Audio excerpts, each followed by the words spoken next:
来到台南市回头前的广场，除了会当看到精彩的水舞表演以外，伫咧4月29号到5月1号，逐天的阴暗7点半开始，会当来到现场参加由台南市会跟台南市政府合办的感恩慈悲情活动。是的，温馨5月请和台南市政共同主办呢。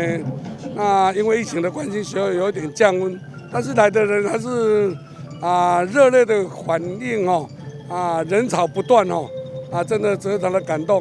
那台南市议会所有的议员在此欢迎所有的乡亲父老，这几天的活动能够到台南市议会户外走走，包括灯光、雷射音响，是一个不错的选择。但是要记得保护自己，口罩戴好，尊重中央疫情中心的指示，将这保持的适当的距离。那再祝福所有天下的母亲，母亲节快乐！活动的期间，议长郭信良阁有真侪议员，嘛甲各局处的局长做伙来到现场，特别由议员甲中管因共同来发送康乃馨来予现场的民众。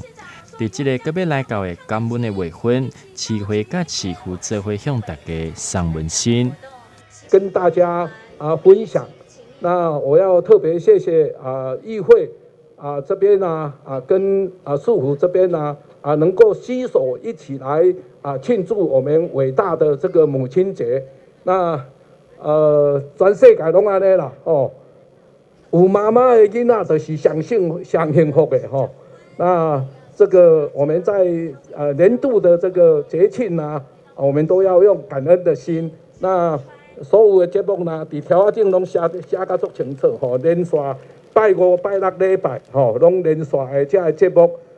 今仔日特别感谢咱姚校长率领的这个乐团要来做这个表演。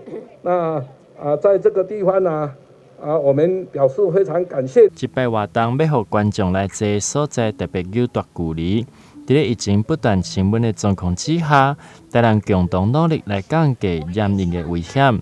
若担心人数伤过济，嘛欢迎市民朋友会当善用网络直播，做伙欣赏精彩的表演，邀请妈妈共同来过一个温馨的母亲节。台南新闻刘品言采访报道。